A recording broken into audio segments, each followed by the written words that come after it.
Today we will start chapter number 8, Cell the Unit of Life. जब आप अपने चारों तरफ देखते हैं तो आप लिविंग और नॉन लिविंग दोनों तरह की चीज़ों को वहाँ पर पाते हैं। आप आश्चर्य करते होंगे और अपने आप से पूछते होंगे कि ऐसा कौन सा मटेरियल है या ऐसा कौन सा मैटर है जो इन्हें लिविंग बनाता है। तो उसका आंसर है सेल। सभी लिविंग ऑर्गेनिज्म में सेल पाई जाती है। सभी लिविंग ऑर्गेनिज्म में सेल पाई जाती है। All organism are composed of cells. सभी ऑर्गेनिज्म सेल से मिलकर बने होते हैं। कुछ ऑर्गेनिज्म ऐसे होते हैं जो सिंगल सेल से बने होते हैं, जिन्हें कि यूनिसेलुलर ऑर्गेनिज्म कहा जाता है। यहाँ पर कुछ एग्जाम्पल्स हैं यूनिसेलुलर ऑर्गेनिज्म के। All bacterias like E coli, streptococcus, halobacteria, all protist, amoeba, euglena, paramecium, some algae, chlorella, chlamydomonas, and unicellular fungus, Saccharomyces yeast. ये कुछ एग्जाम्पल हैं जो कि यूनिसेलुलर ऑर्गेनिज्म को यहाँ पर शो करते हैं। ये सब सिंगल सेल होते हैं। इसके अलावा कुछ ऑर्गेनिज्म ऐसे होते हैं जो कि मैनी सेल्स से कंपोज्ड होते हैं, मतलब कि वो बहुत सारी सेल्स से बनते हैं। उन्हें मल्टी सेलुलर ऑर्गेनिज्म कहा जाता है। एग्जाम्पल हम देख सकते हैं मल्टी सेलुलर ऑर्गेनिज्म के, insect, human body, plant body, ये सभी एक से अधिक सेल से मिलकर बने होते हैं, इसलिए इन्हें हम मल्टी सेलुलर ऑर्गेनिज्म कहते हैं। Our next topic is what is a cell. Cell क्या है? Cell is the fundamental, structural and functional unit of all living organism. Cell सभी जीवों में पाए जाने वाली एक आधारभूत संरचनात्मक एवं क्रियात्मक इकाई है। Unicellular organism are capable of independent existence and performing the essential function of life. Anything less than a complete structure of a cell does not ensure independent living. Anton von Leeuwenhoek first saw and described a live cell. Robert Brown later described the nucleus. The invention of the microscope and its improvement leading to the electron microscope revealed all the structural details of the cell. Now our next topic is cell theory.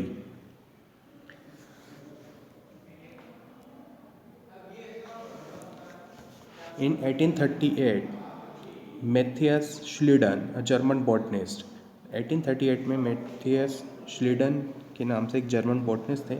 उन्होंने बहुत सारे plants में उनकी sales को examine किया था और पाया कि जितने भी प्लांट्स के जो टिश्यूज़ हैं वो टिश्यूज़ डिफरेंट टाइप की सेल से मिलकर बने होते हैं। उसी समय एक और साइंटिस्ट थे, मिस्टर श्वान, a British zoologist.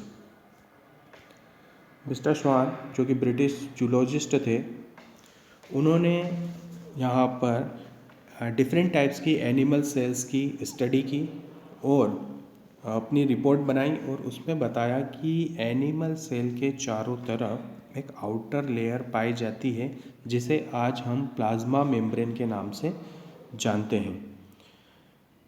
He also concluded based on his studies on plant tissues that the presence of cell wall is a unique character of the plant cells.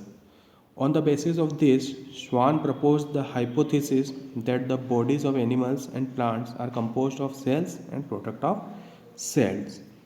Schleiden and Schwann ने दोनों ने मिलकर cell theory को formulate किया था, but यह theory ये बताने में सक्षम नहीं है, ये बताने में कैपेबल नहीं है कि एक नई सेल का फॉर्मेशन कैसे होता है। एक साइंटिस्ट और आए थे, रुडोल्फ विर्को, 1855 में। उन्होंने सबसे पहले एक्सप्लेनेशन दिया था कि सेल डिवाइड होती है और नई सेल का फॉर्मेशन प्री एग्जिस्टिंग सेल से होता है। Cell theory as understood today is: number one, all living organisms are composed of cells and product of cells. And number two, all cells arise from pre-existing cells. Our next topic is an overview of cell.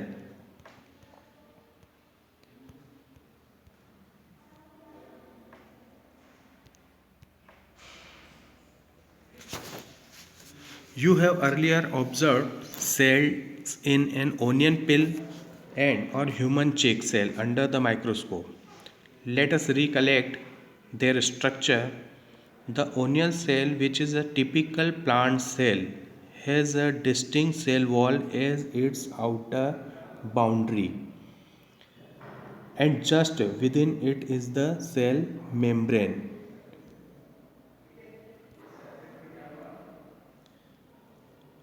The cells of the human cheek have an outer membrane as the delimitating structure of the cell. Inside each cell is dense membrane bound structure called nucleus. इस nucleus में chromosomes होते हैं जो कि genetic material कहलाते हैं और DNA के फॉर्म में होते हैं. यूकैरियोटिक में न्यूक्लियस मेम्ब्रेन बाउंड स्ट्रक्चर्स होता है, बट इसके अपोजिट प्रोकैरियोट्स में जो न्यूक्लियस होता है वह न्यूक्लियस मेम्ब्रेन बाउंड नहीं होता है. इसके चारों तरफ कोई भी मेम्ब्रेन नहीं पाई जाती है. प्रोकैरियोटिक और यूकैरियोटिक सेल्स में एक सेमी फ्लूइड मैट्रिक्स पाया जाता है जिसे कि साइटोप्लाज्म कहा जाता है.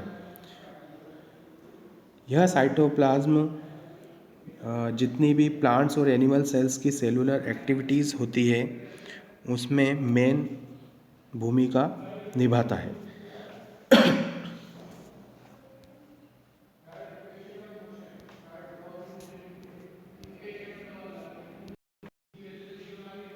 Beside the nucleus, the eukaryotic cells have other membrane-bound distinct structures called organelles, like the endoplasmic reticulum, the Golgi complex, lysosomes, mitochondria, microbodies, and vacuoles.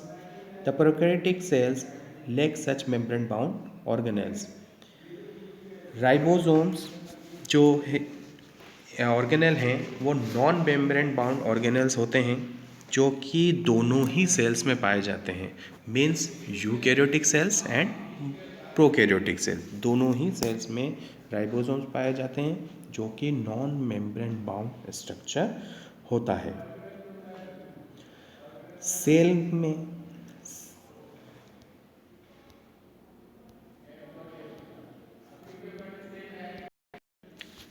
Cell में जो राइबोसोम्स है वो केवल साइटोप्लाज्म में ही नहीं पाए जाते हैं. इसके अलावा ये प्लांट सेल में क्लोरोप्लास्ट के अंदर और माइटोकॉन्ड्रिया और इसके अलावा रफ एंडोप्लाज्मिक रेटिकुलम पर पाए जाते हैं. एनिमल सेल्स में एक और नॉन मेम्ब्रेन बाउंड ऑर्गेनेल होता है जिसे कि सेंट्रोसोम्स कहा जाता है जो कि सेल डिवीज़न में वहाँ हेल्प करता है. Cells differ greatly in size, shape, and activities. For example, mycoplasmas, the smallest cells, are only 0.3 micrometer in length, while bacteria could be 3 to 5 micrometer. The largest isolated single cell is the egg of an ostrich. Among multicellular organisms, human red blood cells are about 7.0 micrometer in diameter. Nerve cells are some of the longest cells. Cells also vary greatly in their shape. They may be disc-like, polygonal, columnar, cuboid, thread-like, or even irregular. The shape of the cell may vary with the function they perform. यहाँ पर कुछ sales के figures आपको दिखाए जा रहे हैं. सबसे ऊपर है red blood cells. Round and biconcave इसका स्ट्रक्चर्स होता है ना. ये सेल्स के अलग अलग शेप्स है. वाइट ब्लड सेल्स एमोबॉइड होती है. Columnar epithelial cells long and narrow होती है. नर्व सेल्स जो कि ब्रांच्ड होती है और लॉन्ग होती है. इसके अलावा ट्रैकेड एलोंगेटेड होती है। Mesophyll cells round and Oval shape होती है। तो ये यहाँ पर डिफरेंट टाइप्स के सेल के शेप थे जो कि हमने यहाँ पर स्टडी किए। अब हमारा नेक्स्ट टॉपिक आता है prokaryotic cells.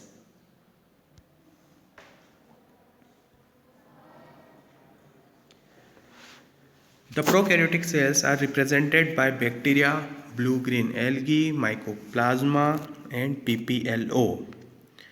Pleuro pneumonia-like organism.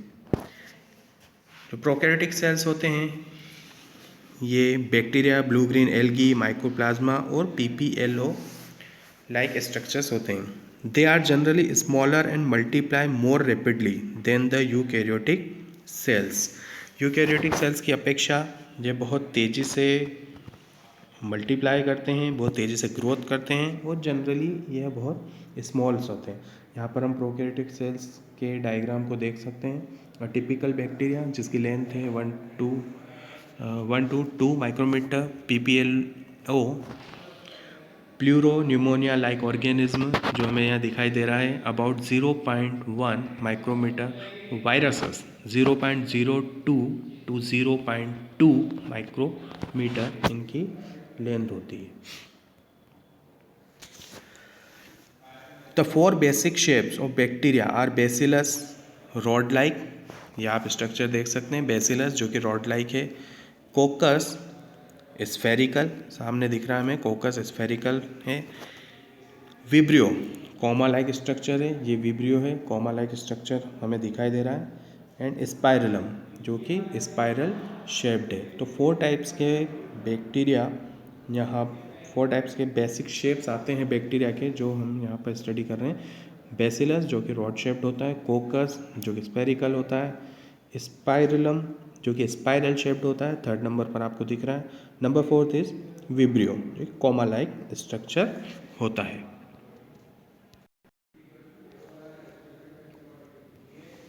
जो प्रोकैरियोटिक सेल्स होती है इनका जो ऑर्गेनाइजेशन होता है वो ऑर्गेनाइजेशन फंडामेंटली सिमिलर होता है, मतलब कि देखा जाए ऑर्गेनाइजेशन इनका जो है वो एक जैसा होता है, बट शेप और फंक्शंस में इनमें बहुत ज़्यादा वैरायटी पाई जाती है।